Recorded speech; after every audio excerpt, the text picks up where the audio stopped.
Welcome to the Heart-Centered Entrepreneur Podcast. I want you to be rich. Yes, I want abundant financial success for your business. But I don't just care about your business making money. I care about you too. I want you to be rich in happiness, in the impact you make, in your relationships, and in how you give back. I'm Anna. I built my six-figure business as a side hustle while I was pregnant with my daughter in 2016. Now I've helped dozens of women do the same. I'm here to help you build a profitable, heart-centered, fully booked business with the latest tips on sales and visibility, with proven mindset hacks, and sneak peeks behind the scenes with what's working right now in the online space and in my business. Ready to make more money with heart? Let's go.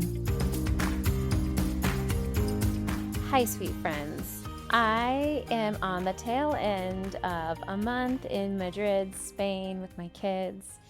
We are going to language school. We are exploring. We are living our normal, boring lives, but in a new country. And it's been, oh my goodness, fantastic. 10 out of 10 recommend. I shared on my last episode that when we went to Ireland 3 years ago, it was amazing.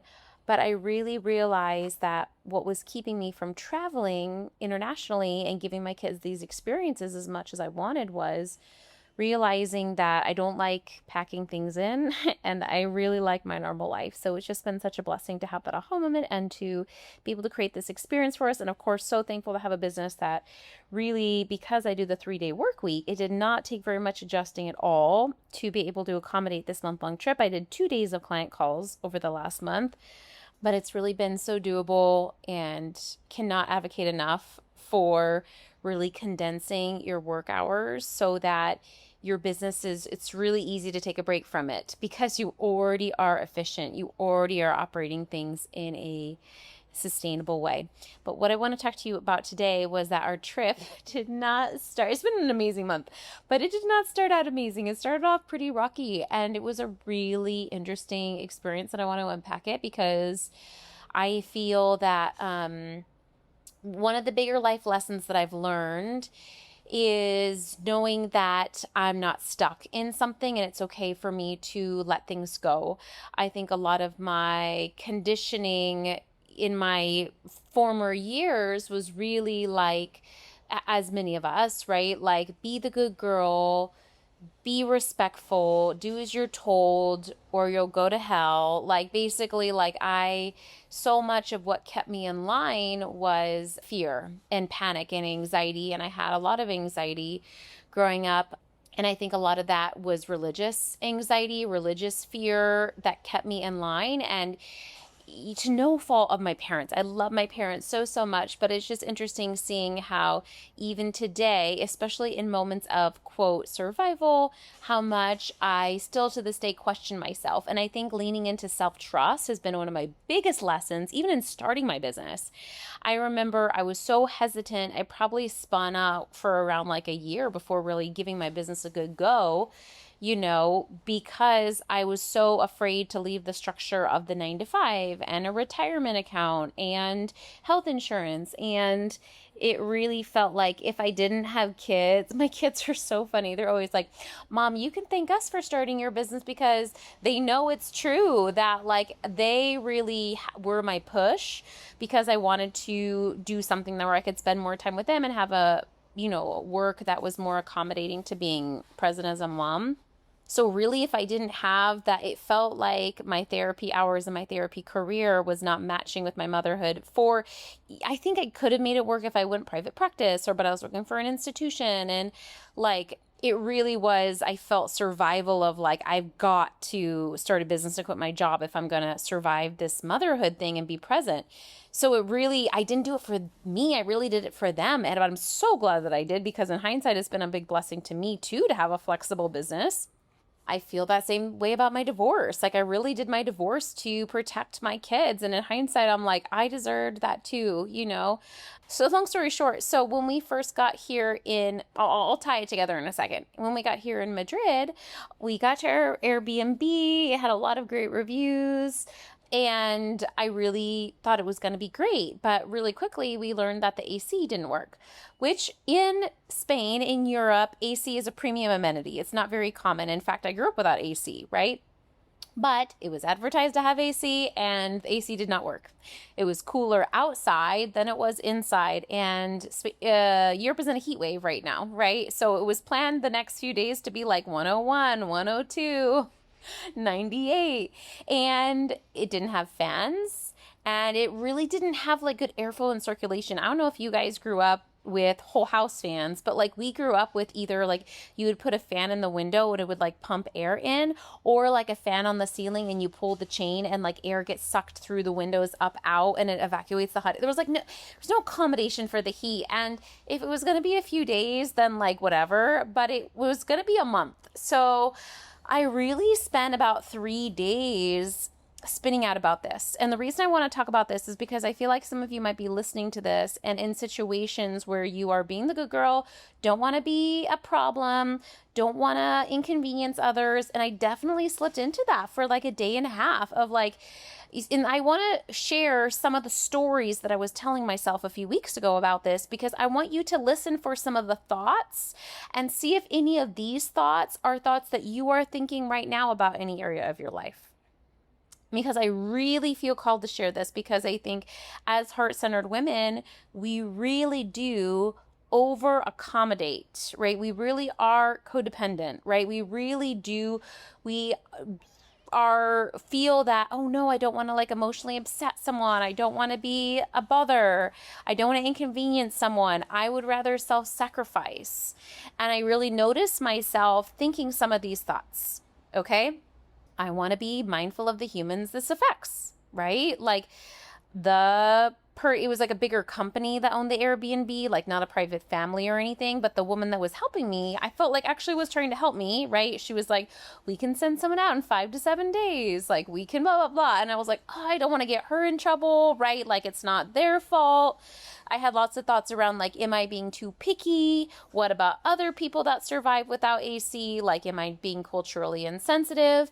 And I remember having similar thoughts around this in so many, like when I was getting ready to quit my job, when I was getting ready to do my divorce, when I like every big life changing decision has come on the other side of not being afraid to take up space and to be selfish, self-centered.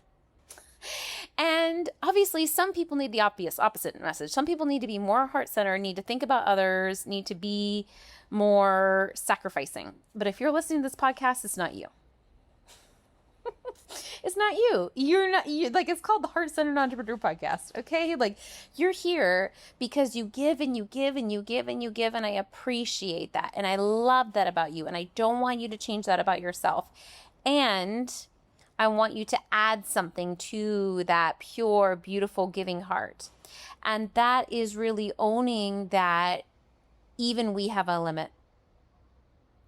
And for me, unfortunately, I feel like my limits only hit when it affects my kids, right? I'm like, oh, I don't want to like make my kids be in here for a month when it's like 105 in here and they're sweating and not sleeping. And like, it's really interesting, right? That like even my moment, like if it was just me alone, would I have done it? I think I would have just suffered through the month, honestly, which is sad.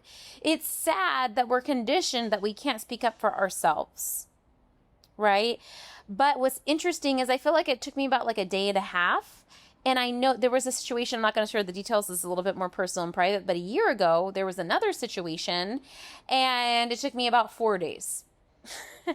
In other things of my life, it's taken me about 7 years, right? It's taken me about 1 year. So like for me, I look at how can I notice the cues, right? Obviously, we don't need to win our decisions.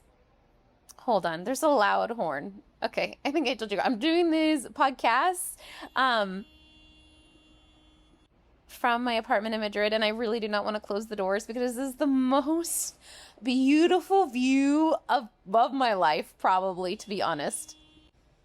It is just like stereotypical like apartments outside. Like there's 2 balconies on this apartment and it just like overlooks such a beautiful area. I mean, probably for most people in Madrid, they're like, it just oversees other apartment buildings, but like, it's just honestly breathtaking. So I can't get myself to close the windows. So sorry, there'll be street noise. But anyway, for me, I try to notice, like, obviously in big things, right, when our decisions do affect others, I'm not saying we should be haphazard about it. I think we should still weigh our options. But what I'm saying is there has been many chapters where I have weighed my options for 7 years, weighed my options for 1 year, you know what I'm saying? Like, yes, we need to weigh our options, but for me, to a certain point, more time doesn't necessarily help us make a better decision. Every decision we make, there's risk. Every decision we make, there's pros and cons. Every decision we make, we might be making the wrong decision. More time really doesn't always help with that, which is unfortunate. I know, right? But every time we make a decision or we stand up for ourselves, there's a level of risk with it. But I think what I'm trying to do is get faster and faster at reaching my breaking point of like, nope, this isn't going to work for me. And I'm going to kindly and directly work my way out of this in a way where I'm not being a bully, in a way where I am paying the expense if it needs to. For example, moving to this new Airbnb, I was refunded some of the money, but I wasn't refunded all the money. It cost me more money to move to this nicer place, right? But I think it's like we look at when we are on the precipice of standing up for ourselves on something, we're like, oh, it's going to like inconvenience people, or, oh, it's going to cost me money. It's going to cost me time. But we really don't look at what it costs to stay. And even if it's not costing us money to stay, is it costing us our emotional, mental, creative energy? That is the most precious resource you have in this life before you die. It really is. Like, it is the thing that, to me, not only will we, to me, after we pass, I feel like the creative energy and the positive love and that is what lasts out in the world, right? Like, not just with our loved ones, but I think in the world. And I just think we overvalue the value of money in the sense of like, oh, I have debt. Not that we shouldn't take debt seriously, but like, really, it's not a big deal, right? Like, I think we overvalue money and we undervalue our time, our energy, our happiness, our experience in life. We really undervalue that. We're like, oh, I'll just sacrifice that. I'll just sacrifice it. Like, I'll just like take the cost. It is not costing me anything. Meanwhile, it's like costing us our mental health. And then we have like chronic health issues and we're depressed, we're anxious, we mask it. But I think we get to a point where, for me, I didn't realize, like, if you would have asked me when I was 20, when I was 25, when I was 27, if I was happy, I would have said, yeah. And I actually was, because guess what? I'm someone that sees a sunny side of every situation. I don't think I was lying. But also, I am way, way, way happier. I am way, way more peaceful. I'm way, way, way freer. I'm way, way, way richer. And I think we have this huge guilt around wanting more, right? Going from success to more success, going from money to more money, that is really hard for women. Right? Why can't I be happy enough? I have as much as my peers. Like, am I being selfish for wanting more? No, you're not being selfish. Okay, anyway, back to the point, right? Is I got to the point where I'm like, okay, I don't care what it costs me. This isn't working for me. And you might hit this point maybe with something in your business. Maybe it's an offer, and maybe the offer, you've outgrown the offer. You know me, I changed from my mastermind that I had for many, many years, 6+ years, and I changed it to 3-Day Entrepreneur last year. And I really sat on that for about a year, probably a little too long, right? I probably should have sat on it for 3 months, but like, still, I'm learning my lesson. Okay. Well, maybe it's a program, maybe it's a niche. Maybe it's a client, maybe it's a coach, right? Maybe it's a team member, maybe it's in your life, maybe it's a friend or a partner. It doesn't mean you have to like necessarily like burn things down or divorce. That's not necessarily what I'm saying. But I'm saying, like, when we put a line in the sand and we say this is no longer working for me, right? Sometimes it means leaving the situation, but it doesn't always, right? There have been times, even with my kids, obviously I'm never leaving my kids, where I've gotten to a breaking point and I'm like, this isn't working for me. We got to do something else, right? I got to bring in an expert to help me. I got to bring in a therapist to help one of my kids. I got to do that. Like, so what I'm saying is, don't freak out. I'm not saying leave, divorce, whatever. I mean, do it if you know you need to, right? But like, what I'm saying is like getting to the point where you're like, okay, I don't know what the solution is, but what I do know is I'm not doing this anymore. this isn't working for me. And I get that it's going to inconvenience other people. And I get that maybe I'm being picky. And I get that it's affecting, like, but getting to that point, and I think some of you listening to this podcast know why you're listening to this podcast and know the thing that you've been noodling over, and you just need to decide in your heart. For me, it doesn't mean you need to take action right away. In fact, the older I get, the more I realize that deciding point doesn't mean you need to take action right away. And in fact, it often doesn't, right? I think wisdom says it's safe for us to decide within the recesses of our heart, I don't want this anymore, or I do want this anymore. That happened even for me for Madrid. I was like, I'm going to go to Madrid. And I decided that probably 6 months before I bought the plane ticket. Before I told anyone. And I think in those still quiet places of our heart, right? Like, it's safe for us to make that decision, but to wait until the appropriate time to take action. For example, with this Airbnb, it was really like the middle of the night where I'm like, I'm not doing this for another night. But it didn't mean I had to like soothe my anxiety and impulsively like call that woman at 1 a.m. I waited till the morning. I let her know my decision. I packed up. I moved out even before knowing if I was going to get refunded or not. I just took action. And I think we do one thing or the other. We either don't take action at all, or we're taking action, but we're like being really haphazard about it. And I think then what happens is then we do end up hurting others. And then we're like, see, I knew it. I shouldn't have stood up for myself because it hurt people. But usually it doesn't hurt people, our action, our decision. It's how we do it. And the reason we do things haphazardly is because we feel guilty, we feel bad. If we're feeling pretty grounded in the decision, it actually doesn't feel that shitty for anyone, right? Like I was like, okay, this is what I'm going to do. This is how I'm going to do it. And then I did it. And they were like, okay. I think they were like, oh, maybe we can bring someone a little faster. And I'm like, that's okay. I figured it out, right? Like, I think because we're afraid to stand up for ourselves, to trust our gut, to trust our intuition, we're like kind of emotionally fragile around it, right? Instead of being grounded, calm, steady, and moving like these methodical machines towards the direction of our intuition. And that really affects how people respond to us. Let's say you're making this decision, right? And you end up telling your partner or your kids or your friend or your boss, right? If you're like, this is what I'm going to do and this is how I'm going to do it and this is I've thought it out and this is how it's going to happen, they're like, okay, cool, right? If you're like, I'm thinking about doing this thing, but I kind of feel guilty and is it going to inconvenience you? And then they're going to be like, yeah, why would you do that? Our energy as leaders of our homes, of our workplaces, of our businesses really carries through. And the thing is, if we wait, the longer we wait, the more we ignore our intuition, the more chaotic we are sometimes, because then we're really burnt to the crisp, right? Then we're really like, get me the out of here, instead of like, okay. And I even knew, like, could I do this for 3 more days? Probably. But in 3 more days, I'm not going to be a very nice mom. I'm going to be crabby, right? So I think it's like, and the hard thing about leaving things or deciding things before is then it's like, oh, what if I could have just given a little more time and it would have worked, right? But what we do is we really, I think, burn bridges on the way out. We really leave things crispy. And I feel like a big thing that's worked so well for me in business and life is being willing to risk on and trust your intuition and then not burn people and places along the way.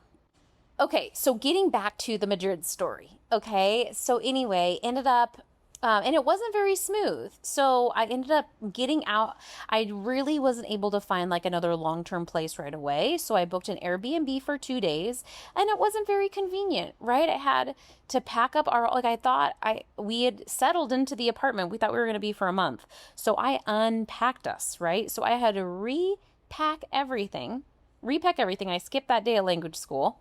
And repacked up everything. Thank goodness that my kids were in language school, so I had a minute to myself to do it, but it was annoying and hard to pack everything up. And then we went to a very small temporary Airbnb, and we were there for 2 days, and the apartment was chaotic. And then, because March things are everywhere, right? But immediately it was better, right? Immediately we slept much better that night. And then I found a long-term place, and we've been here ever since, right? For the rest of the stay.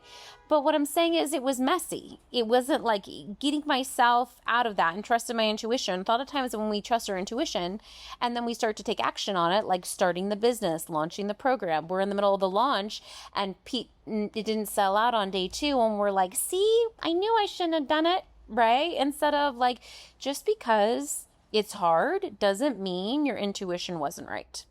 Hard and unaligned are 2 different things. And some of you really need to get more familiar with the difference between the 2. I think you know what the 2 are, but I think sometimes it feels good to have a little emotional fit and be like, meh, instead of like, no, nothing in my experience. I know that there's a conversation about like things should be easy, and like ease and easy are different. And for me, every good and beautiful and life-changing experience has been hard. Starting my business was hard. Scaling my business was hard. Continuing to grow my business is still hard, right? Like motherhood is extremely hard. My divorce was hard. Going to Madrid, right? But all of it's been worth it. All of it's been worth it. But we just live in a life, in an experience that is filled with light and dark moments. Like that's part of being a human, right? Anyway, so ended up finding this place. There was like 3 places left in this area, and I wanted to be somewhat close to the kids' school.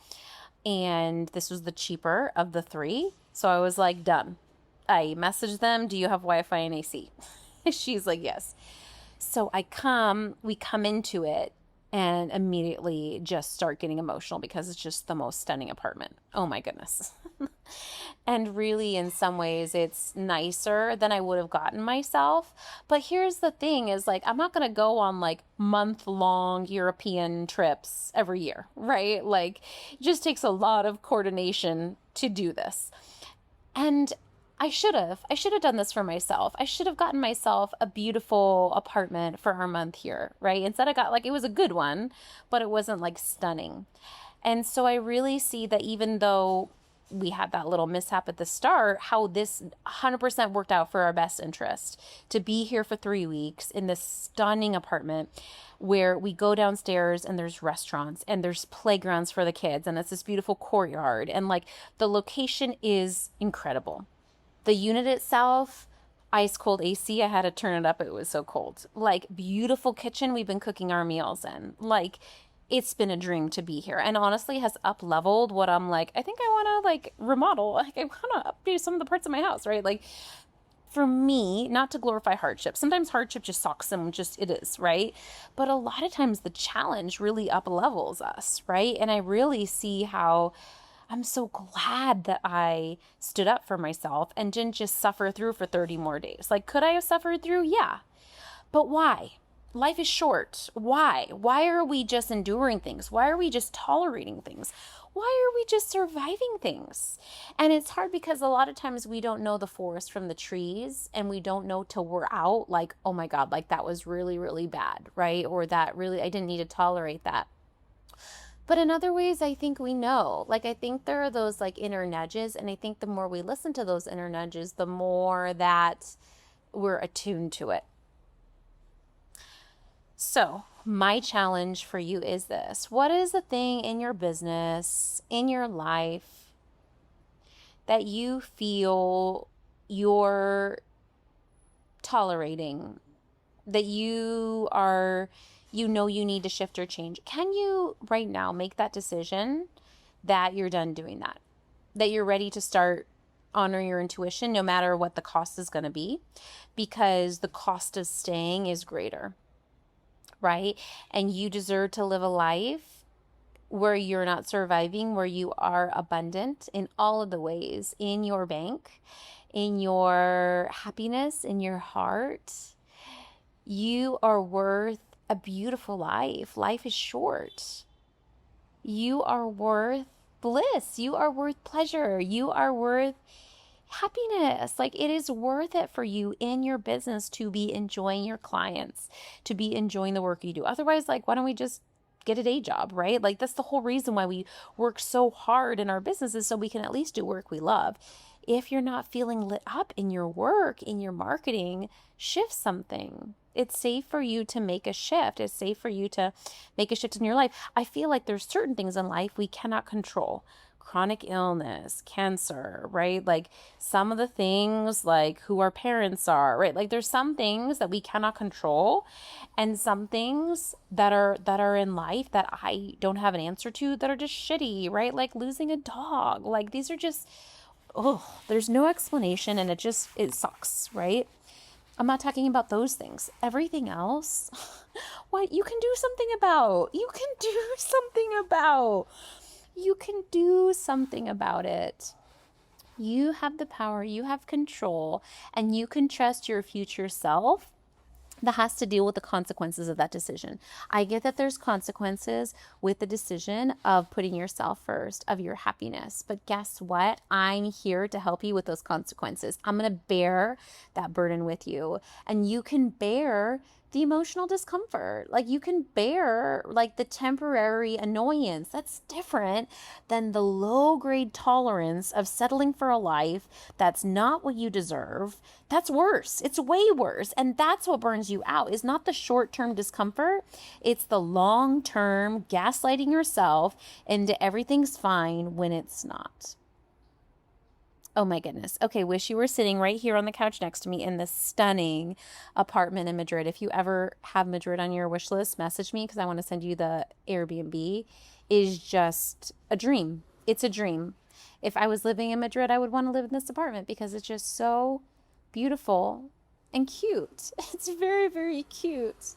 Okay, sending you so much peaceful, positive energy. And if you need support with a big life change, know that I'd be happy to be your coach. The best way to find more information out on my coaching is to join the waitlist for 3-Day Entrepreneur. It is my main mentorship that's 6 months because 6 months is what it takes to drastically change your business and life, to change your business model, to overhaul your offers, to change your niche, to update your messaging, to revamp your work schedule, to scale your business with courses, right? Like all that takes time. And I would love to walk through it with you in a personal way so that you can work your 3-day work week, so that you can make 6 figures plus in a way that feels spacious and beautiful and where you don't have to settle. Okay, sending you a big hug. Thanks for hanging out today. Please hit that subscribe button so you can make sure to stay updated anytime a new episode drops. And I would love for you to join me in my free Facebook community. It's called the Heart-Centered Entrepreneur. We discuss the podcast episodes. I regularly go live and do free trainings. And you may even meet your newest biz bestie. So you can join at heartcenteredcommunity.com. It's absolutely free, and I cannot wait to see you in there.